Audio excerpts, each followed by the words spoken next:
Good afternoon. Good afternoon. Well, this will be the first time Michelle gets to see me speak. Oh, good. Alright, so this sermon is entitled Anger Rage.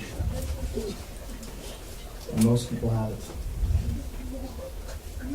Every day we start upon waking with a given choice. To be positive and at peace, or negative and therefore guided by anger rage. And if we fail to declare our choice, we sink down and go with negativity and anger rage.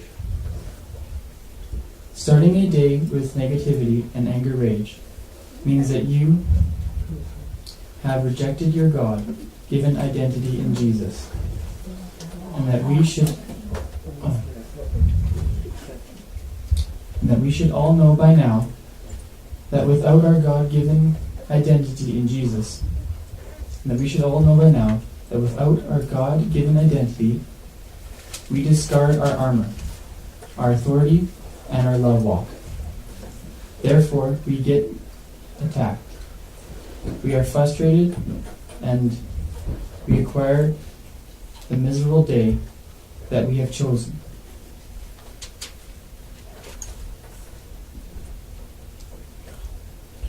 Focus.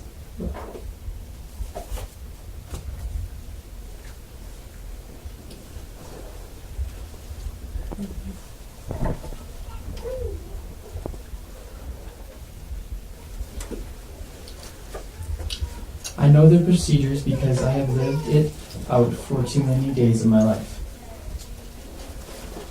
So, what is the root of anger rage? First, it's selfishness. The desire to have something better than everyone else, or to have special consideration or even special recognition, are all parts of bringing forth anger rage. The first sign of being in the grips of selfishness and ruled by anger rage is a desire to curse, to label others as stupid or jerks, to swear, to use foul language, and to yell at another person in a derogatory way. For example, if finding a shopping cart in the mall parking space that you choose results in the employing curses or labels on the person who left the cart there, then selfishness is in control and anger rage is using you like a puppet. Or if someone cuts you off in traffic and you desire to blurt or to blast them, curse them, or label them as nincompoops, then selfishness is ruling.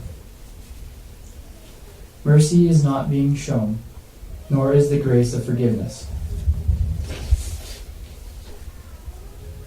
Anger rage, activated by selfishness, will call or demand retribution, compensation, and or power over the person who is not prepared to worship their attitude of selfishness within you. Second, perfectionism. When perfectionism sparks anger rage, it pushes one to rely on judgmentalism. Therefore, every little mistake, bad judgment, or even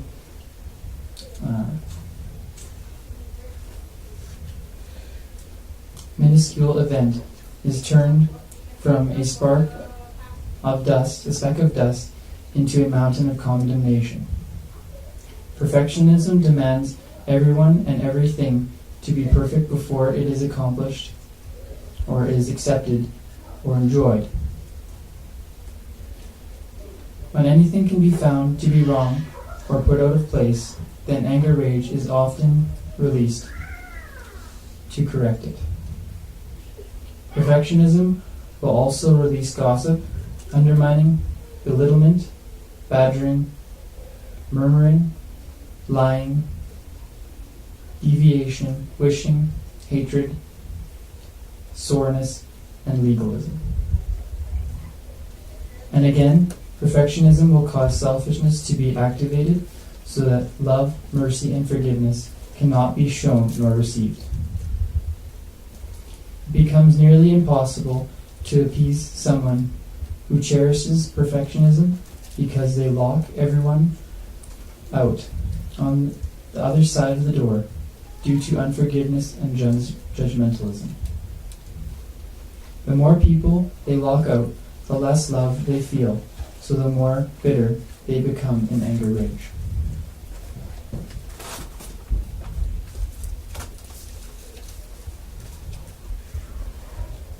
The third point, invisibility. As anger rage grows in power, perfectionism will cloud the mind until it makes everyone invisible. A blanket of invisibility is put over everyone that it declares as an incompetent fool.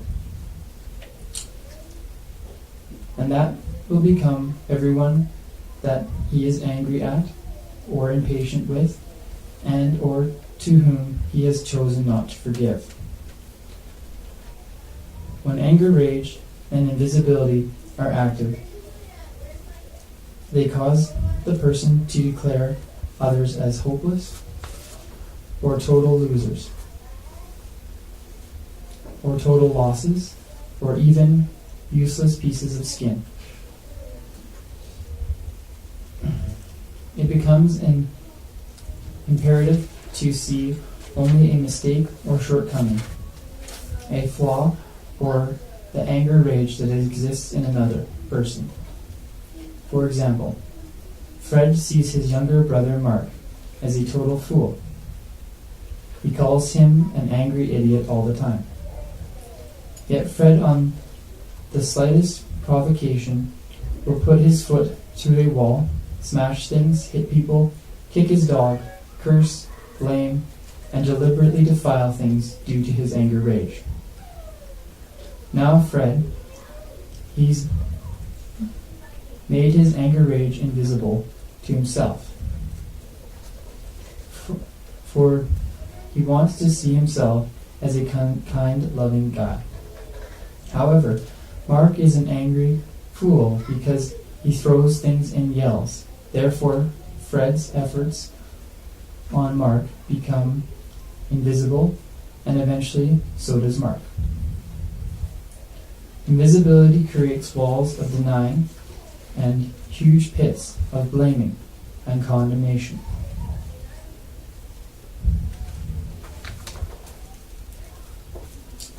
The invisibility anger rage, or IAR, puts the holder in a prison, and all of these victims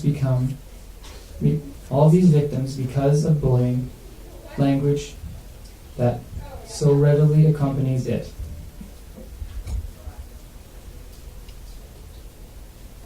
Because of the bullying language that accompanies it. Invisibility spreads like a cancer. When anger rage is an active part of it, it becomes a galloping cancer that quickly kills everyone and everything that it touches. Invisibility, anger, rage is one of the chief causes for divorce and adulterous behavior. If it is used as a justifier of all corrupt, I will show you types of behavior. For example, a person may dislike gay behavior, but because of an anger dispute with a mate, they will go out of their way to find someone that will have their type of relationship with them, of that type. Or they may visit a prostitute even when they know it is very dangerous and could wreck their marriage and health. Another type of IAR response is found when a person's anger rage is up against a boss, neighbor, friend, family member, or government institution. They know stealing is wrong, but because someone made them angry, they will steal from the person or institution who they thought needed to be brought down a notch or two. However, when extreme madness sets in, they steal from everyone as proof of their worth, their power over others, and their moral superiority.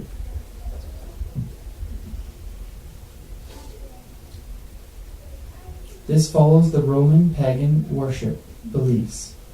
If I am smart enough to conquer you, I am right and you are wrong. The gods have decided who is right by the success of the evil done.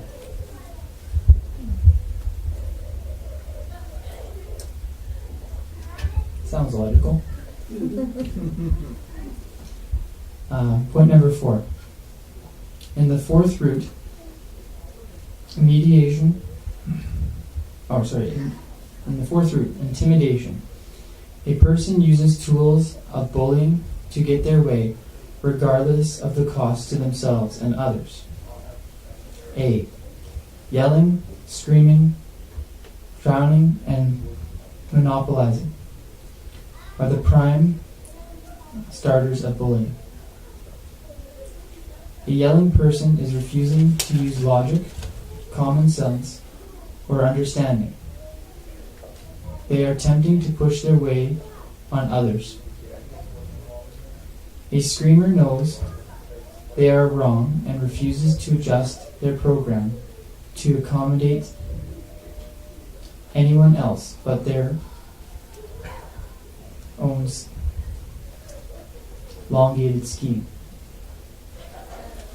A droner is often aware that what they want to do is never worked in the past, but they keep repeating themselves, hoping if they convince someone else into their trap, they will break the odds and succeed finally. While a monopolizer not only wants attention, they want total submission to whatever they want to do.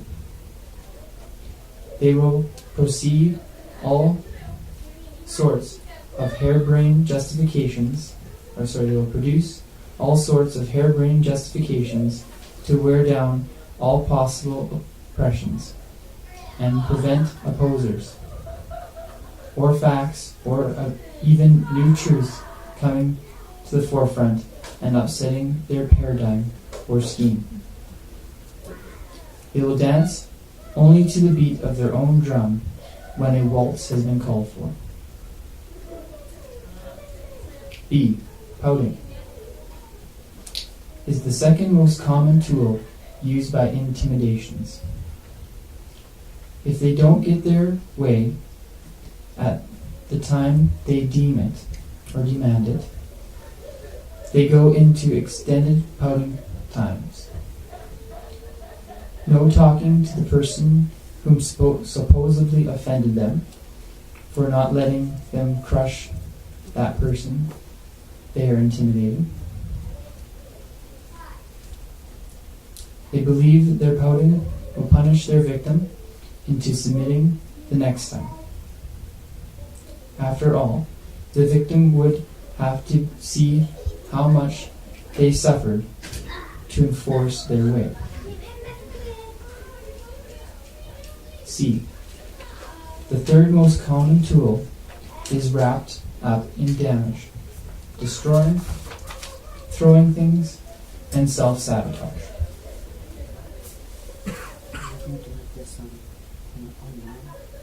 They are called the first levels of fear induction. They use this to imply what will happen to you if you do not agree with them.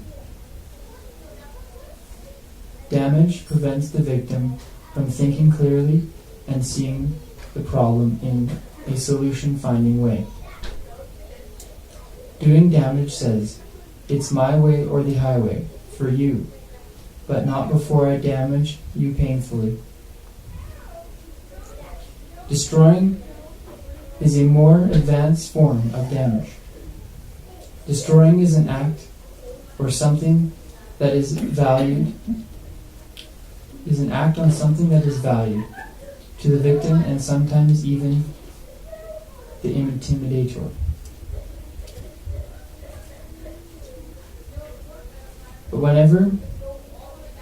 whatever is destroyed is done so for the proposed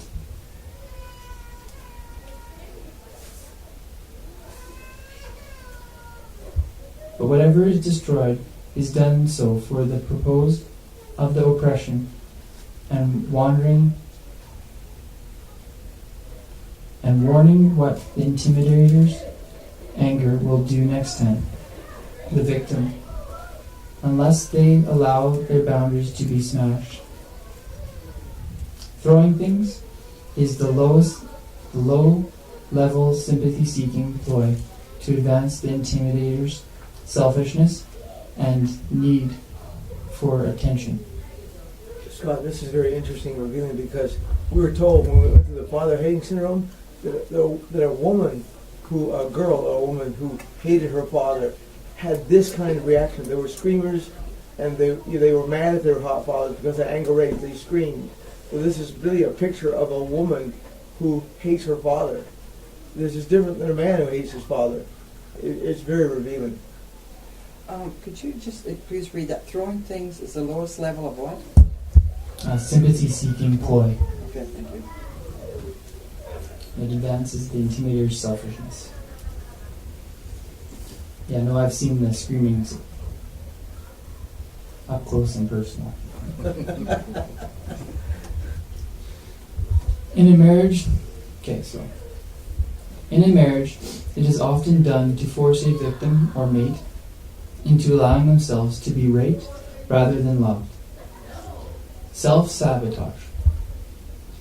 This is the highest level of sympathy seeking that is supposed to justify their anger, rage, and self-righteousness stance. Self-sabotage is a very dangerous program that is very hard to stop once it has been established. It often results in suicide, abortion, murder, and even cannibalism when it has run its course. Self-sabotage is supposed to punish others for not doing things according to the intimidator's demands. This form of intimidation shows up in numerous forms. First, delaying. For example,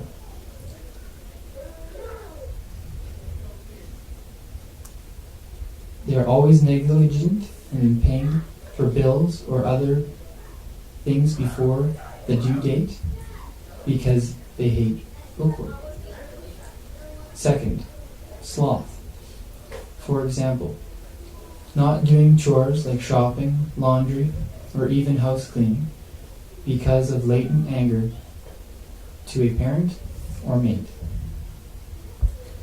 These are often not done until a need pushes an emergency button. This causes one to use anger, rage against a mate or parent or oneself in allowing the need to arise. Third, self-injury or thoughtlessness. Causing injury, for example, picking up broken glass without gloves when you know the odds of being cut are 1 in 3. Or taking a bike jump without finding out how safe it is or even how secure the ramp is. Or running into things just to cause scrapes and cuts so that everyone can see your injury and give you credit for surviving.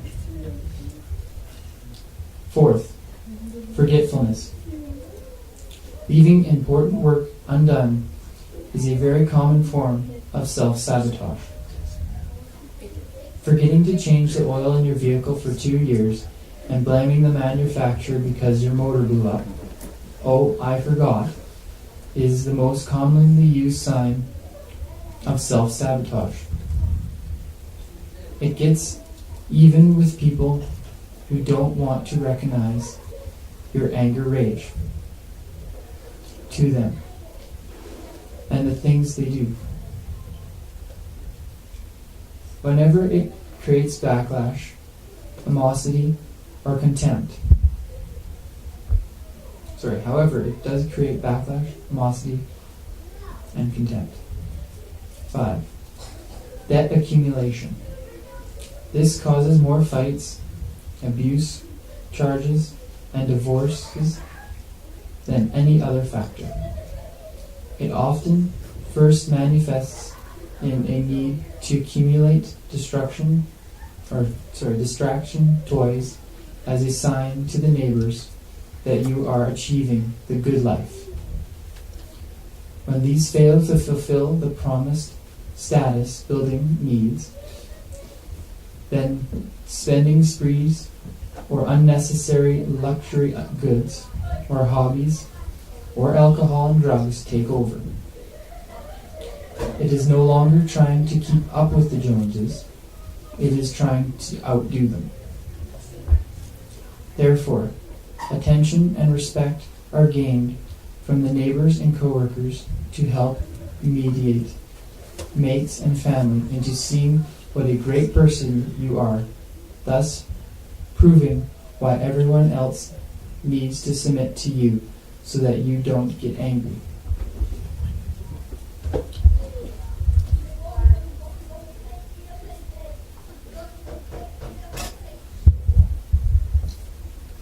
Number 6, job loss. Intimidation will establish a routine of no money or income until you submit to my anger, rage, or desires and lusts. This often is achieved through the act of self-sabotage. One does spiteful things to get oneself fired, and especially just before a raise or promotion would have been given. Or quitting a job just to put financial pressure on a mate who is looking after the family books.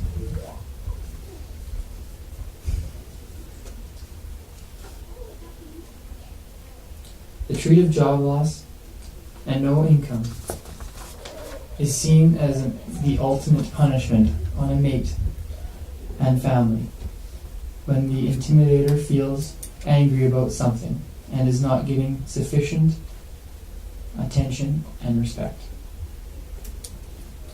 It is seen as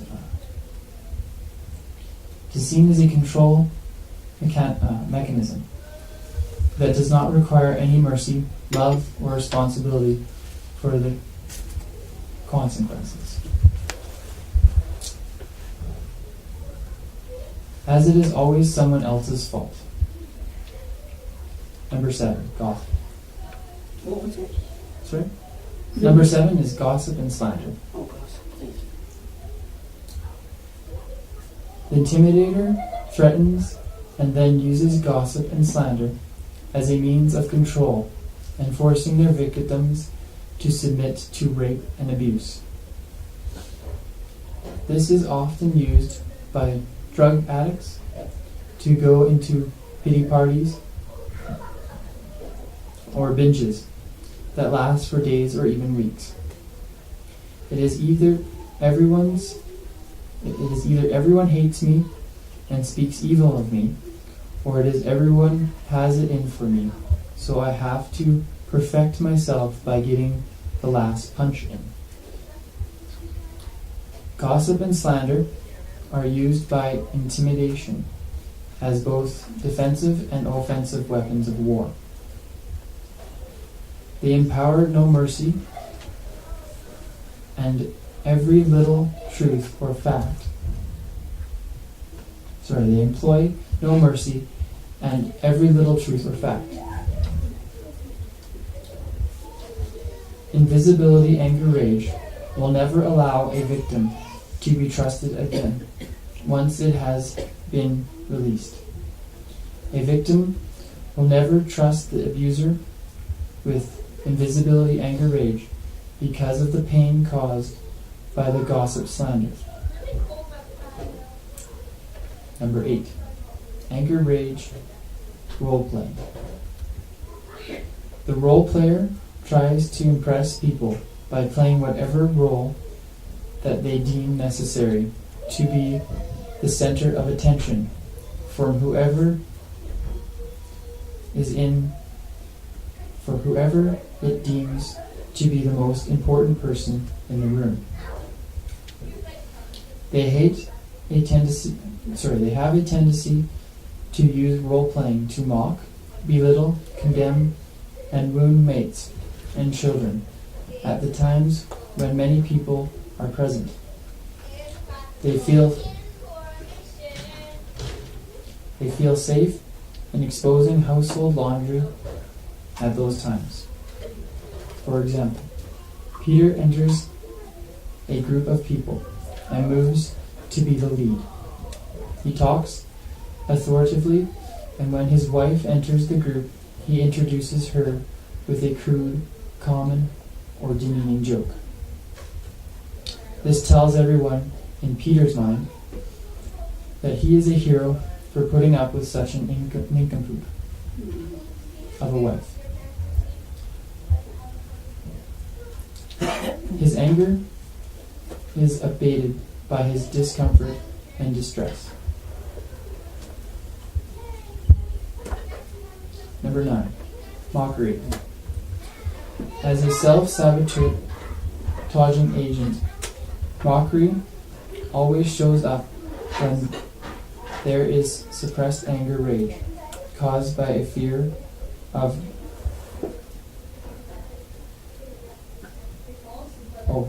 reprisal. It works very efficiently with role-playing and the demon bogus. A mocker will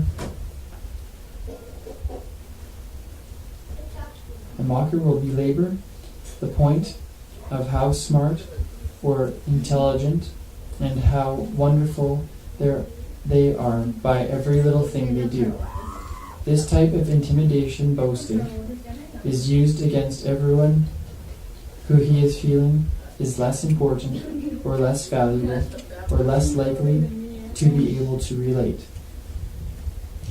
A mocker is an attempt to release a suppressed anger. Will ridicule, irritate, be spiteful, and create enough anguish in others, and if corrected, will say, "What is your problem? I was only joking." A lie for self-protection. What really is bothering them will stay hidden and denied. Number 10. Closed-mindedness. Closed-mindedness is an aversion to the truth and a castrating hatred of anyone whom they dare bring up the truth. It is in closed-mindedness that we see a surprised anger, rage spring forth into labeling, cursing, admonishment, and demeaning. A closed-minded person will pray from fantasy, falseness, lies, and blackmails words to form prayers of witchcraft. Closed-mindedness will assume everyone will go along with this fantasy.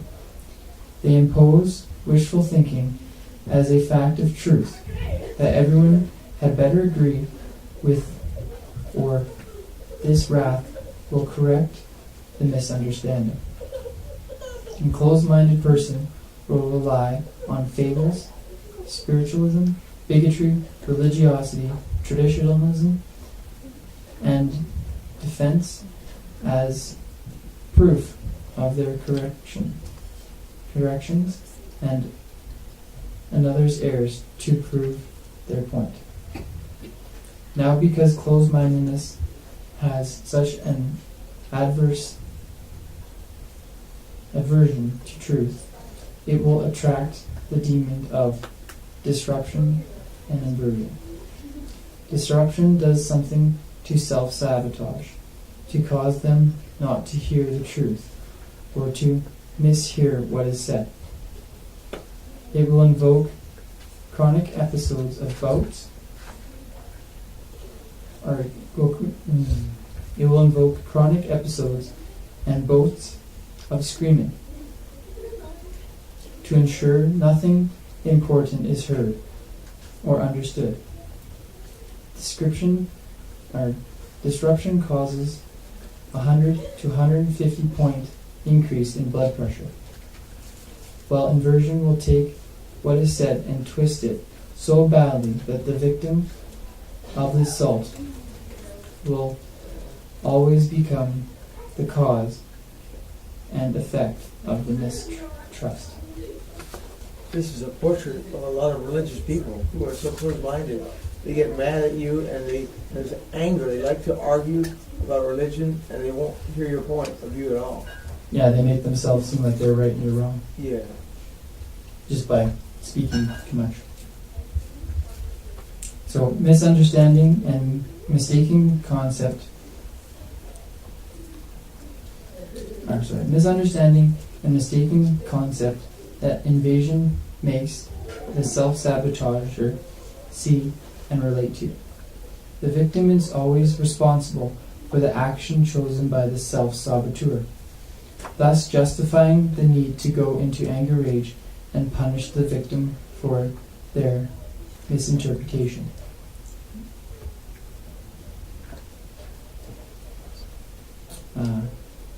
Conjunction and ignorant evaluation. Both disruption and inversion like to create arguments that allow anger rage to flare. Alright, so point number 5. The fifth tool of anger rage is inferiority. It is a complex that is directed by the demon entanglement and provoked by the demon perfectionism. A person who does not possess a secure identity will have an inferior complex that ruled by entanglement and moved into anger rage by perfectionism.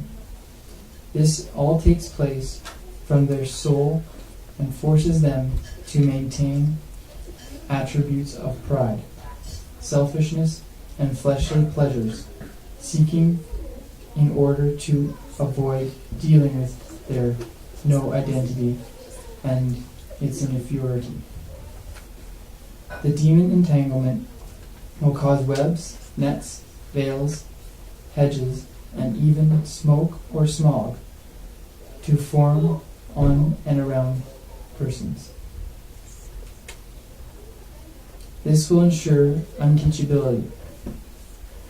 Cursing, envy, and contempt have full influence over the brain and mind. The demon of perfectionism will use legalism, traditionalism, religiosity, banishing, and rejection to destroy the heart and mind communication. Love cannot flow, but banishment, emotionalism, beseeking, belaboring, bragging, and baiting do readily flow. Perfectionism will often appear as an axe, a hatchet, battle axe, or even a baseball bat or club. It may strike victims multiple times, but not stick around. As perfectionism is a finicky demon, it never claims responsibility for the damage it has done, but keeps changing its rules so that it can justify anger rage responses. For perfectionism will seek action from vendetta for any implied wrong against the false identity it has created. This will open the door for backlash and witchcraft attacks. It even opens the door to abortion. This ensures that a person under anger rage, perfectionism, will be unable to use or sow mercy, love, or forgiveness. Because inferiority is maintaining the false identity established by perfectionism, entanglement, puts its constant demonic attacks to allow anger rage to flare and use its other tools. So this is almost finished, but it will also be on the website if you want to look at it. There's a list here of roots to anger rage. So first, in selfishness, the supporting tools are cursing, rebellion, domination, control. Second, in perfectionism, we have judgmentalism, gossip, undermining, belittlement, badgering, murmuring, lying, deviation, wishing, hatred, legalism, exclamation. Third, for invisibility here, we have hopeless, losers, labeling, denying, blaming, condemnation, defiling, bullying, and stealing. And fourth, for intimidation, yelling, screaming, droning, monopolizing, pouting, offense, damaging, destroying, throwing, self-sabotage, threatening, suicide, murder, and cannibalism. For fear inducers and self-sabotage, delaying, sloth, self-injury, thoughtlessness, forgetfulness, inconsideration, debt accumulation, false needs, squandering, job loss and debts, gossip and slander, role-playing, mockery, suppression, closed-mindedness, abandonment, damning, disruption and inversion, as well as provision and argumentation. Fifth, for inferiority, entanglement, provoking, betrayal, legalism, traditions, religiosity, banishing, rejecting, admonishment, emotionalism, berserking, belabeling, bragging, baiting, vendetta, witchcraft, pride, and selfishness, as well as fleshly pleasures and addictions. So that's all I have for this, but it will be on the website, and I think everybody knows someone or themselves that has this attacking them in some way. Yes. Will it be on A to Z, or do you know exactly where it will be on the website? Yeah, it will be on the website. You're gonna put it there. Oh, okay. Thank you, I Scott. will get angry about that. Alright. Any questions? Very See, you're interesting. gonna put it there. I read it pretty fast, but Yeah. Very revealing. Glad it's going to be on the web. there's a lot in it. Mm-hmm. For sure. Right.